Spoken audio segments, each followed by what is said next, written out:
இதுக்கு லாஸ்ட் 4 வருஷம் பண்ணாங்க. ஓகே. பட் ரொம்ப நம்மள நல்லா வச்சு செஞ்சுட்டாங்க. Okay okay. அதனால இவங்களுக்கு போட்டேன். கவர்னன்ஸ் அதெல்லாம் விடுங்க. இதுலயும் நிறைய பிரச்சனைகள் இருக்கு இல்லைன்னு சொல்லலை. அதுக்குள்ள நம்ம போக வேணாம். ஓகேவா? நீங்க டிஎம்கேக்கு போட்டீங்க லாஸ்ட் டைம் டிஎம்கே. இப்போ நெக்ஸ்ட் தடவை யாருக்கு போட போறீங்க? இதை கண்டினியூ பண்ணாங்கன்னா டிஎம்கேக்கு போடலாம். இப்போ நான் இன்னொரு கேள்வி என்ன கேட்குறேன்னா, இப்போ இந்த பிரச்சனை ஒரு வெளியிலேருந்து ஒரு நார்த்லேருந்து நமக்கு ஒரு பிரச்சனை, சென்ட்ரல் கவர்மெண்ட்லேருந்து நம்ம ஸ்டேட் கவர்மெண்ட்டுக்கு ஒரு பிரச்சனை வந்துருச்சு, மாதிரி உங்களை இது பண்ண போகிறோம், உங்களுக்கு இதை கொடுக்குறோம் அப்படின்னு. இது ஒரு அன்வான்ட் விஷயங்கிறது இப்போ நம்ம இவ்வளோ நேரம் பேசுனதில் தெரிஞ்சிருச்சு. இதை எதிர்த்து அடிக்கிற மாதிரி ஒரு நல்ல ஆள் அப்படின்னு பார்த்தீங்கன்னா டிஎம்கே வச்சுக்கலாமா? வச்சுக்கலாம். அவங்க ஹிஸ்ட்ரி எடுத்து பார்த்தீங்கன்னா அவங்க அப்பையிலேருந்து இதுதான் பண்ணிட்டு இருக்காங்க. ஸ்டார்டிங்கில் கலைஞர் செஞ்சதே, கலைஞர் இல்லை, அண்ணா பெரியார்ல ஆரம்பிச்சு அதுக்கு முன்னாடி வந்து அப்ப ஹிந்தி பேசக்கூடாதுன்னு சொன்னாரா? இருமொழி கொள்கை தான் ஆதரிச்சு. அவர் தானே 67 அவர் தான் ஃபர்ஸ்ட் சிஎம் ஆகுறாரு. அவரும் அப்ப இருந்தான். இது கிடையாது, இருமொழி கொள்கை தான். மும்மொழி கொள்கை கிடையாது. லாங்குவேஜா ஏத்துக்கல. ஓகே. காமராஜர் அவரும் அப்படிதான். அவர் தனியாவே கட்சி, அதாவது 71ல வந்து ஒரு ஜெனரல் எலெக்ஷன் நடக்குது.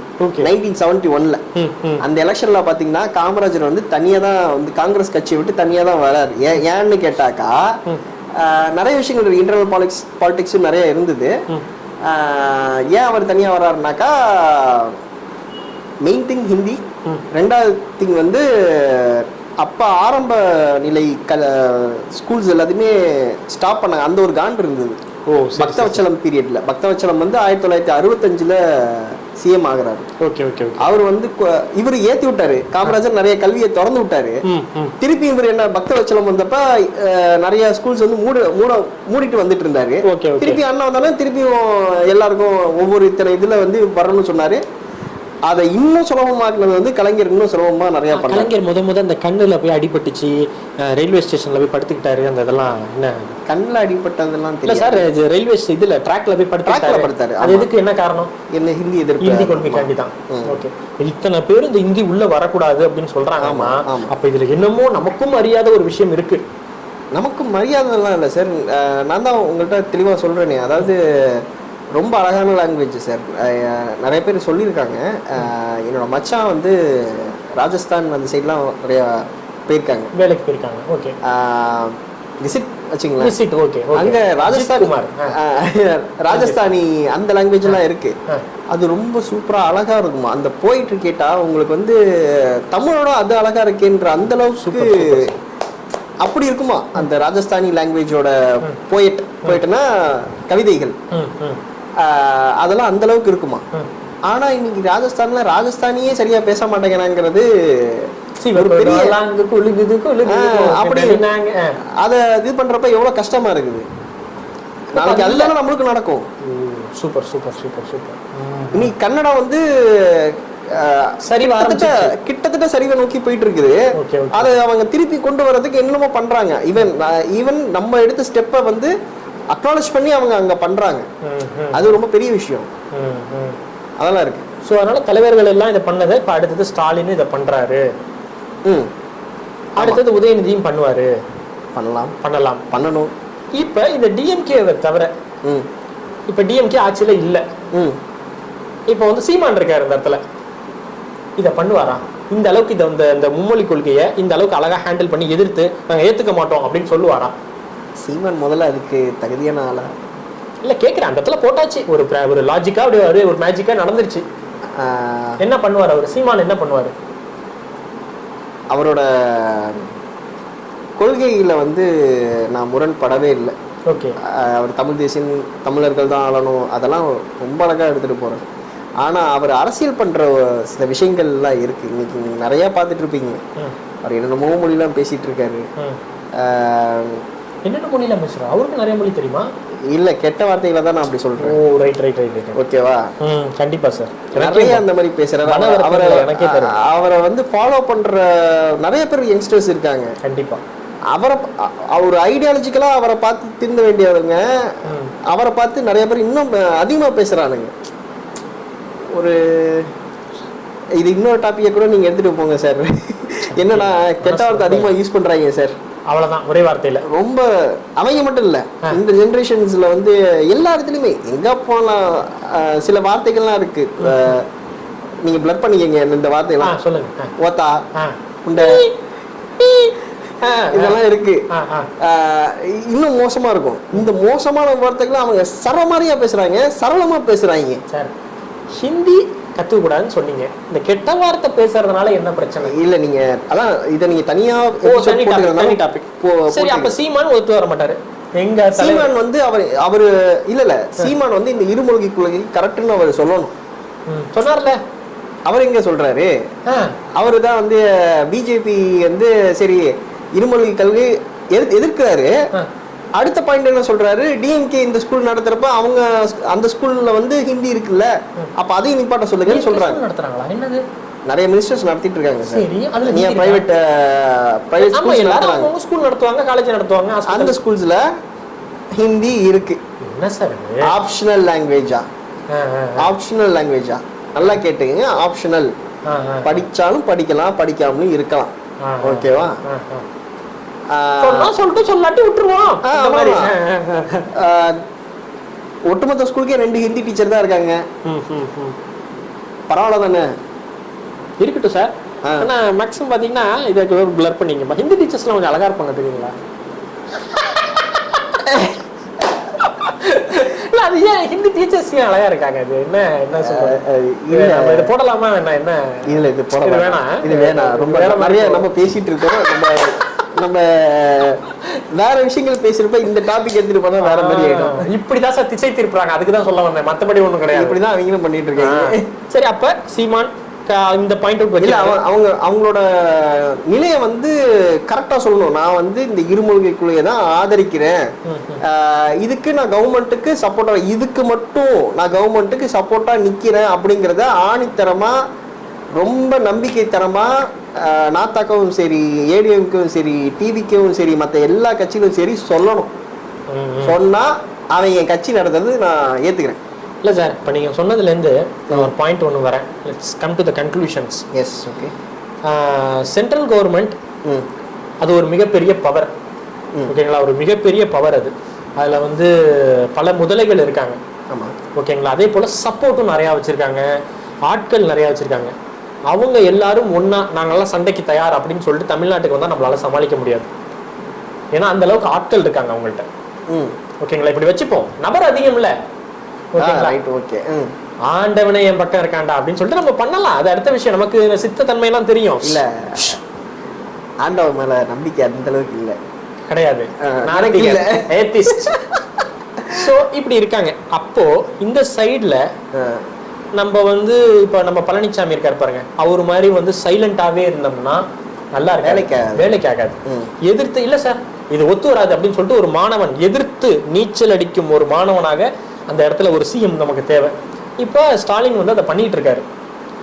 இவருக்கு அப்புறம் ஆட்சி மாறலாம், அடுத்த எலெக்ஷன் மாறலாம், நெக்ஸ்ட் இயர் எலெக்ஷன். யாரு வந்தா நல்லா இருக்கும் இருக்கிறத சொல்லுங்க. இல்ல இன்னும் இவர் வரல, ஆனா இவர் வந்தா நல்லா இருக்கும் அப்படிங்கிறது மாதிரி. இல்ல, நான் அப்படி அடுத்தவங்க ஏன்னா டிஎம்கேவே நம்பி இருக்க முடியாது, ஒரே பவரை நம்பி இருக்க முடியாது நம்ம.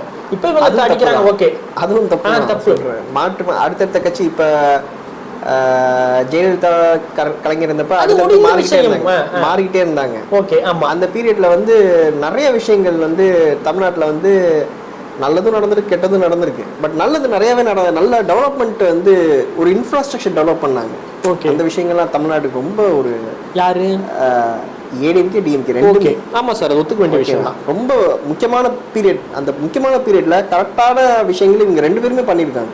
ஓகே, எனக்கு ஏடிஎம்கேல சில முரண்கள் இருந்தாலுமே அவங்க பண்ணது வந்து நிறைய விஷயங்கள் நல்லதாக தான் பண்ணியிருக்காங்க, மக்களுக்கு தேவையானது தான் பண்ணாங்க.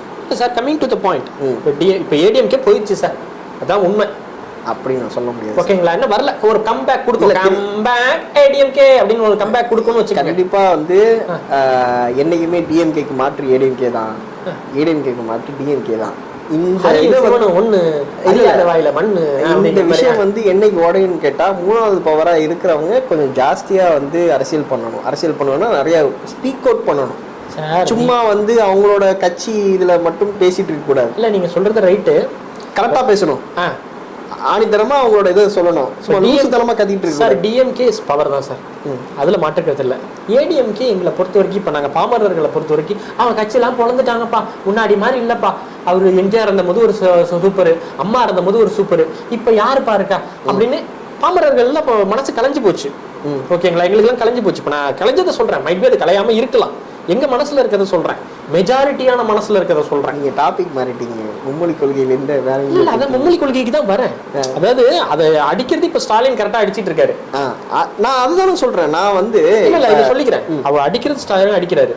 இவர் ஆட்சி முடிஞ்சிருச்சுன்னா அவங்க என்ன அடிச்சுக்கிட்டே தான் இருப்பாங்க. ஏன்னா கலைஞர் அடிச்சாங்க, பெரியார் அடிச்சாங்க, அடுத்தது சொல்லுங்க அண்ணாவை அடிச்சாங்க, இப்ப ஸ்டாலின் அடிக்கிறாங்க. ஸ்டாலினுக்கு அப்புறம் யார் அடித்தாங்க தயார்? அதுக்கு தான் கேட்டுட்டு இருக்கேன். கரெக்டான பாயிண்ட். எப்படி நான் அப்படி இப்படி இருந்தாலும் கொஞ்சம் பாயிண்ட்ல கரெக்டா இருப்போம். அது என்னன்னா, சார் நல்ல அரசியல் தெரிஞ்ச கரெக்டான பாயிண்ட் தான் சார் நீங்க சொல்லிட்டு. எனக்கு இன்ன வரைக்குமே ஸ்டாலினை தாண்டி ஒரு அரசியல் கேட்டா கொஞ்சம் இடிக்குது. டிஎம்கேலையும் நிறைய பிரச்சனைகள் இருக்கு. திருப்பியும் ஒரே ஃபேமிலியில அதுவும் பிரச்சனையா இருக்கு சார். மறுபடியும் ரிப்பீட் பண்ணுங்க சார். ஒரே ஃபேமிலியில அதான் ஒரே ஃபேமிலியில திருப்பி இன்னொரு மினிஸ்டரை கொண்டு வருது. ரைட், ஓகே, புரியுது. நீங்க ஏத்தி விட்டீங்க, நான் அதனால சொல்ல வேண்டியதா போயிடுச்சு. சொல்லுங்க. அதான் மைட் பி அவர் நல்ல லீடரா இருந்தா அவரே எடுத்து பண்ணிக்கிட்டோம். சார் அடுத்தது நான் தான் கேட்டுட்டேன், அடுத்தது யாரு? டிஎம்கேவே இருக்கலாம், தப்பு கிடையாது. இல்ல இப்ப உதயநிதி இருக்காரு. ஆமா, அவரு எடுத்து நடத்தலாம்ல. அவருக்கு அடுத்தது, உதயநிதிக்கு அடுத்தது அவங்க பையன் ஃபுட்பால் போயிட்டாரு. அப்படின்னு அவரு உண்மையிலே சீரியஸா தெரியல. நம்மளோட அரசியல் இப்போ பாஸ்ட்ல நம்ம பார்க்கவே முடியாது. முன்னாடி வந்து ஜெயலலிதா இருந்தாங்க. ஜெயலலிதாக்கு அப்புறம் யாருன்னு நீங்க ஏடிஎம்கேல கேட்டீங்கன்னாக்கா யாருன்னு இருந்தாங்க? 2016 இறந்தாங்க. இருங்க, 2016 இறந்தாங்க. 17 வந்து யாரு சீஃப் மினிஸ்டர் நம்ம ஏத்துக்கிட்டோம் சொல்லுங்க? மனசே இல்ல சார்.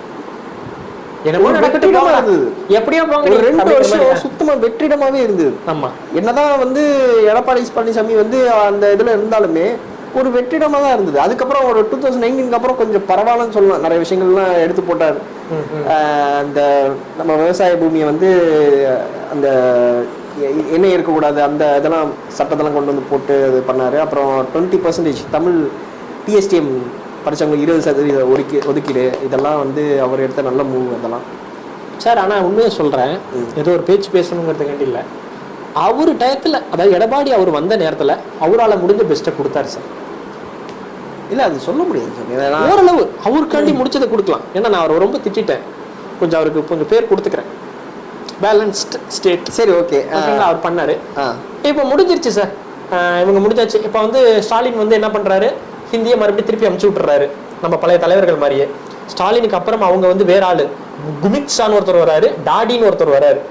2 பேர் வந்துட்டாங்க, பிரிச்சு எடுத்துட்டோம் பாருங்க. இன்னைக்கு நம்ம முடிஞ்சிச்சுன்னு நினைக்கிறேன். சரி கேளுங்க, வராங்க. அப்போ வந்து மறுபடியும் போய் தமிழ்நாடு அடிடா அப்படின்னு சொல்லிட்டு அடிக்க வராங்க.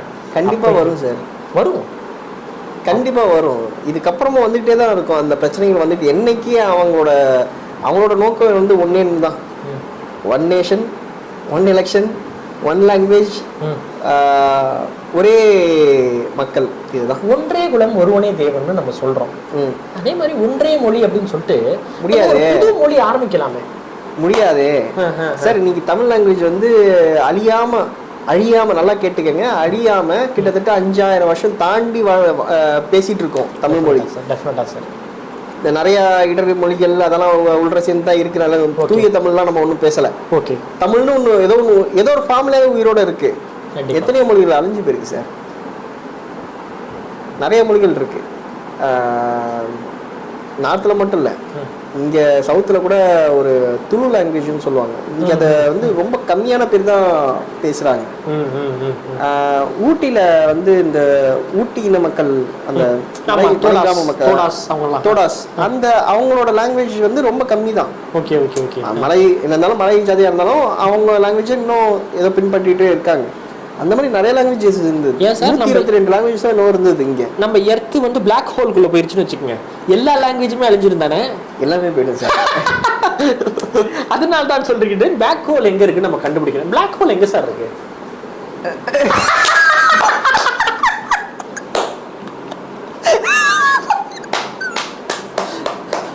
இந்த இன்டர்வியூல ஒரு சரியான ஆன்சர்ரா இதுதான். அண்ட் நாங்க சொல்லி நாங்க வந்து இந்த வீடியோ வந்து முடிக்கிறோம். ஸோ பிளாக் ஹோல் எங்க இருக்கு? இல்லை பிளாக் ஹோல் எங்க இல்லை. ஸோ நம்ம அடுத்ததாக, அதாவது என்னோட கருத்து பார்த்தீங்கன்னா, ஸ்டாலினுக்கு அப்புறம் இந்த இடத்த யாரு நிரப்புவாங்க அப்படின்னு என்னோட கருத்து சொல்லணும்ல. தலைவர் விஜய் அவர்கள் டிவிகே வந்து நிரப்புறதுக்கான வாய்ப்புகள் இருக்கு. அதனால அவரோட கட்சியில போய் நிறைய பேர் ஜாயின் பண்றதுக்கு பாருங்க. பண்ண பிடிக்கலையா வீட்டில் இருங்க, அதுவும் பிடிக்கலையா வேலைக்கு போங்க, வேலைக்கும் போக பிடிக்கலையா எங்களை மாதிரி இன்டர்வியூ ஏதோ ஒன்று பண்ணுங்க. ஸோ எது நடந்தாலும், எப்படி நடந்தாலும், எங்கே நடந்தாலும், எதற்காக நடந்தாலும், யாருக்காக நடந்தாலும், எப்படியோ நடந்தாலும் இந்த வீடியோ வந்து நீங்கள் லைக் பண்ணிடுங்க, ஷேர் பண்ணுங்கள், சப்ஸ்கிரைப் பண்ணுங்கள். இந்த வீடியோ வந்து மோடிஜியை போய் தொடரும், ஓகேவா? அதுக்காண்டி தான் நாங்கள் போட்டிருக்கோம், சரிங்களா? மோடி பார்க்கணும், அமித்ஷா பார்க்கணும். லாங்குவேஜ் தெரியாது சார். இல்லை அதெல்லாம் தெரியும், அதெல்லாம் அவங்க கன்வெர்ட் பண்ணி. அவருக்கு தெரிஞ்சதெல்லாம் ஒரு லாங்குவேஜ் தான். இங்கிலீஷ் கூட சரியா தெரியாது. இங்கிலீஷ் தெரியாதா? ப்ராம்ப்டர் வச்சு நிறைய பேசிட்டு இருப்பாரு. அந்த மிஷின் உங்க காதுக்குள்ள இருக்கும். ஓ சரி சரி சரி, அதை வச்சு தான் பேசிட்டு இருக்காரு, சரிங்களா? டூப்ளிகேட் கிடையாது, அது மைக் மாதிரி. சரி சரி. ஸோ அந்த மாதிரி விஷயங்கள் இருக்கு. ஸோ மோடியை போய் ரீச் பண்ணணும். அதனால நீங்க வந்து அந்த அளவுக்கு சப்ஸ்கிரைப் பண்ணுங்க, ஷேர் பண்ணுங்க, லைக் நிறையா பண்ணுங்க. மேலும் அடுத்த ஒரு வீடியோவில் நானும் உங்கள் தினேஷும் சேர்ந்து சந்திப்போம். கமெண்ட்ஸில் வந்து நாங்கள் எதை பற்றி பேசணும் அப்படிங்கிறத போடுங்க. நீங்கள் எது சொல்லணும் வந்து சொல்லி. இல்லை இல்லை எனக்கு புரியல. உங்களோட அதாவது மக்களுக்கு வந்து ஒரு அக்னாலஜி எப்படி என்ன சொல்றது, விடைபெறுவது, அந்த மொழியை பற்றி பேசினாலும் சொல்லுவோம். விடைபெறுகிறேன். சன் டிவி நேயர்களுக்காக தினேஷ்குமார், ராஜ் டிவி நேயர்களுக்காக ராஜேஷ்குமார். ஓகே.